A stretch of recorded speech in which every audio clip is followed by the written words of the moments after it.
Hey, my friends, welcome back. If you've been here before, welcome back. If you're new here, welcome. Thank you for tuning in to this video. Yeah, super excited for this. Today, we're going to be diving into The Map of Consciousness by David Hawkins. And this was first established in the book Power versus Force. I highly recommend this book to you if you're attracted to any kind of material like this, or you feel like you're on a path, a spiritual journey. This will be incredibly impactful to you, because the map of consciousness essentially maps out the journey of the soul and the spirit through the human domain, through the human paradigm. And it's the journey of emotion and feeling.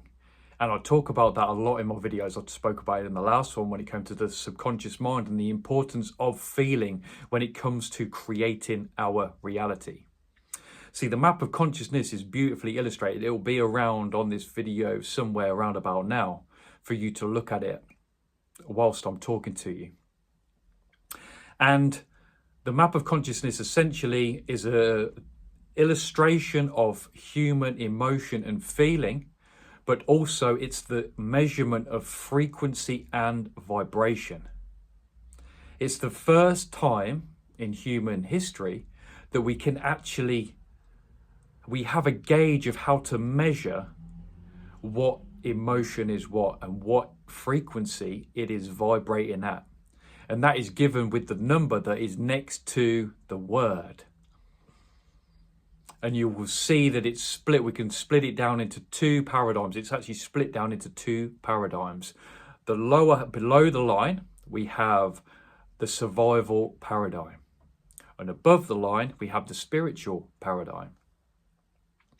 And it maps these out perfectly for us. And each one of those, each half of those represents force, and the other one represents power. Below the line, and the really poignant part of the map is the middle bit, where courage is. And that's essentially where our muscle within the kinesiological test of how this is done. That's another video, we can talk about that. But for the minute, we'll just talk about the map. The top half of the map is when things become supportive of life.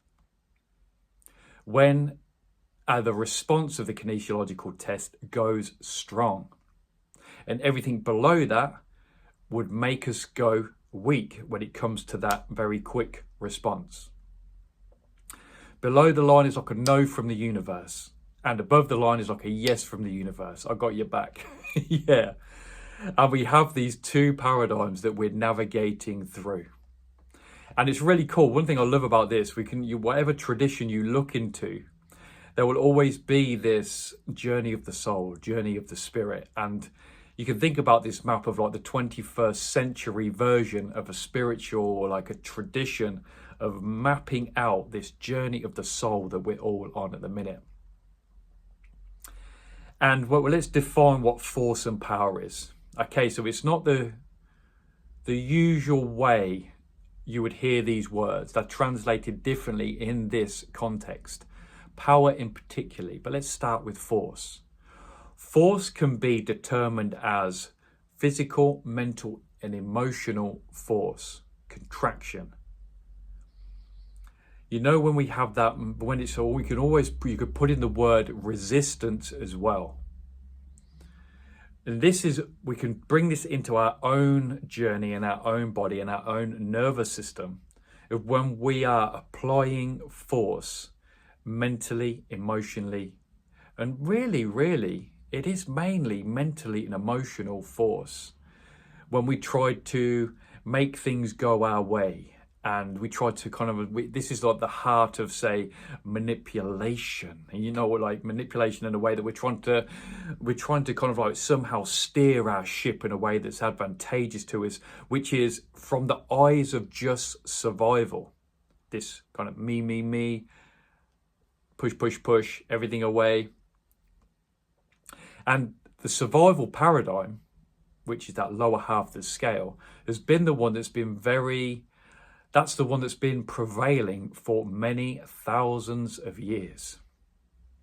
And it's really perfect timing that a map has come out now, which is helping steer us to stepping into the spiritual paradigm, which is the next evolutionary step within our singular as well as that collective journey.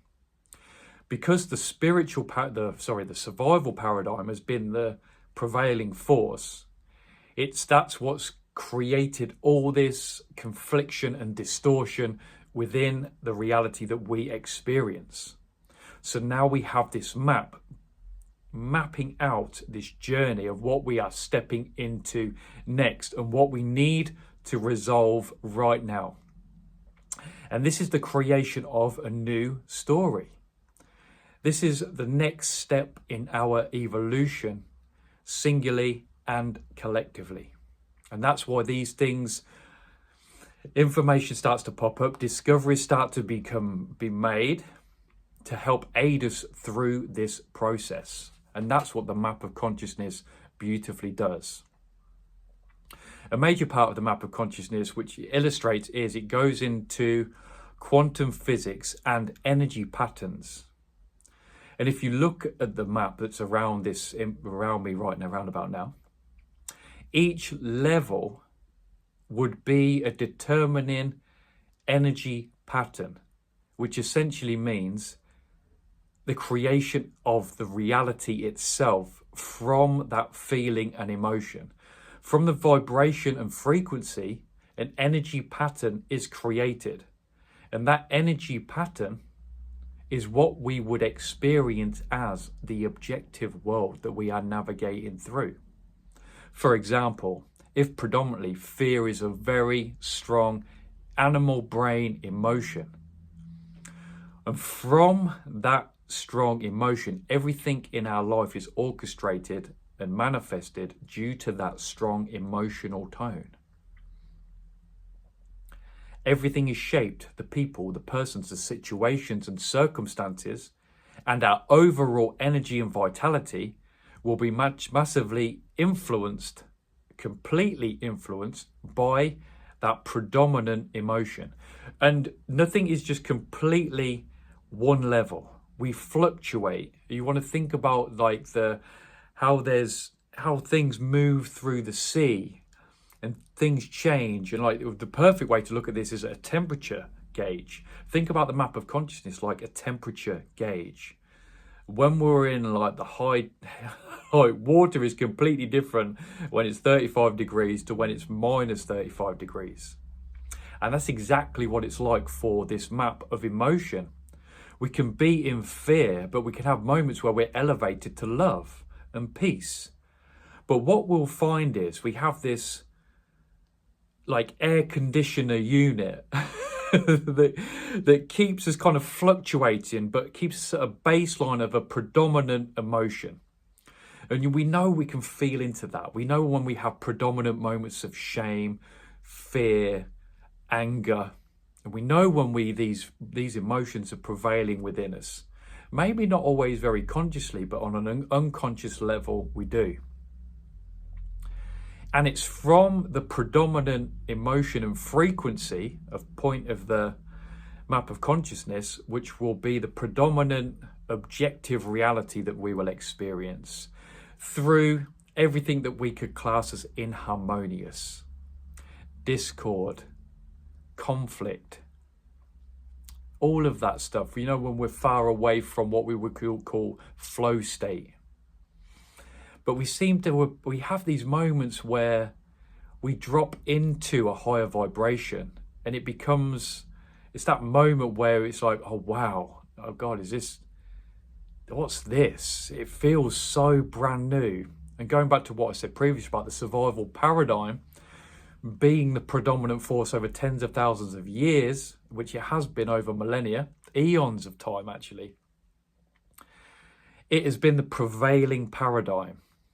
So that's why when we experience something like unconditional love, it feels totally peripheral and alien to what we're normally attuned to, because we haven't individually and collectively been predominantly tuned into unconditional love or had the opportunity to step into that. It's been very kind of small groups of people doing like over the millennia, but like on a large scale, the spiritual, the survival paradigm, has been the prevailing tone, which makes it all encompassing. And it's from the survival paradigm where the story and the creation of the objective world of what we've singularly and collectively been experiencing in our reality. So it's a really good focal point. The map of consciousness is great to have as a reference point for you, because you can start to feel into it, and it helps you with your journey of discernment of where you are right now. The journey of discernment with different emotions. And it's really advantageous to know just how important what predominant emotion you are tuned into, because it is the sole creation of everything you are experiencing in your life. Every predominant emotion is an energy pattern. Every feeling tone creates and manifests an energy pattern, which is then what we experience within our life. So we go from an old story, we're going from an old story to a new story. We're going from the old story that's been there for eons of time, going into this creation of a higher vibration. And the map of consciousness beautifully illustrates this journey. I highly recommend the book, Power versus Force. Check it out.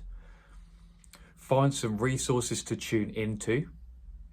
But it really does illuminate the importance of understanding feeling, vibration, and frequency, and getting down to the root fabric of the source creation of the universe that we are experiencing now, and the makeup of that.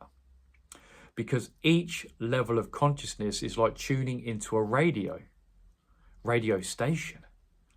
When we're in predominantly fear, we're going to be tuning into the station, the FM station of fear. And what comes with that?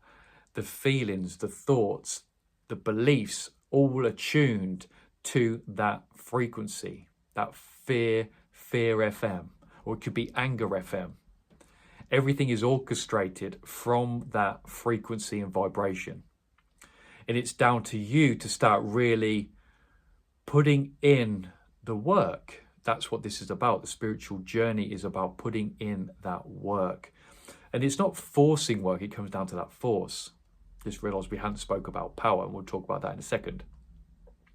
It's about allowing everything to this journey to unfold naturally. And this is where we can determine what power and force is. We spoke about force, which is resistance, which is contraction, which is about control. The source of, we could talk about the ego. The source of the ego is control of survival and everything that comes with that. And we still very much have that part of ourselves, even though we've evolved to where we are now. The animal brain, which is essentially, that's what it is.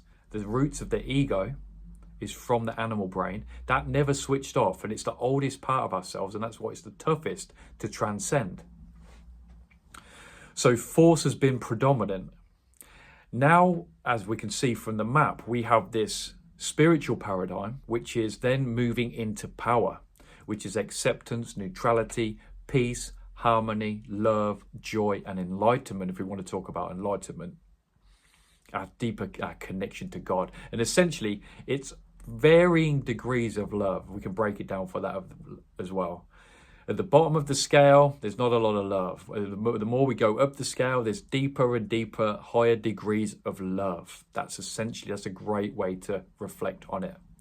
And when it comes to power, we're not talking about, power can be seen as like force to a certain degree. We're about controlling, about money, about sex, about, oh my God, about that. Well, someone called it the world of Caesar. About control, about power, about, materialistic and all that kind of stuff. And it's not about that at all. Power in this sense is very much the purest form of love. Power in the respect of it's non-doing. It's just what it is. It's its most quintessential natural state. Power as in the love of God. Power as in all that exists is love. Beyond unconditional love, higher degrees of love. And power is more, in this case, it's just the state of our natural quintessential state of being. And power doesn't strive, it doesn't do anything, it just is what it is. Unconditional, infinite, an infinite field of love. A power center, an infinite power center of love. And everything from that just emanates and vibrates at that strength of frequency. It's really important to define those two. And power is essentially what the highest vibration, the highest expression of love. When we slip into, move into the power paradigm, it's about, to make it practical, it's about a win-win situation. I want the best for you, you want the best for me. We work together. Power is life supportive.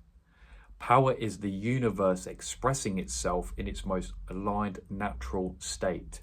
Harmonious, joyful, loving, peaceful. They are the qualities of true power. Allowing, accepting, all being. Ooh, it's fantastic. It's such a fantastic journey. And it's so fantastic that we have these teachings coming up for us right now, which are massive symbolic signs that we are stepping into, and we are shedding the skin of eons of time. And we're stepping into that higher vibrational state. We're stepping into our own power. As well as that, we're stepping into everyone else's.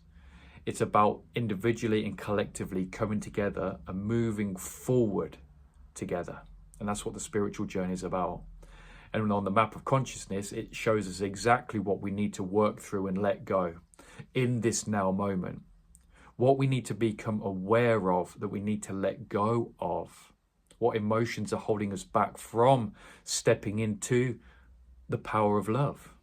What's in the way of love? David Hawkins would always talk about that. He would say it's just a case, it's about removing the barriers to what is essentially our natural state. From those root aspects of the animal brain, ego, self.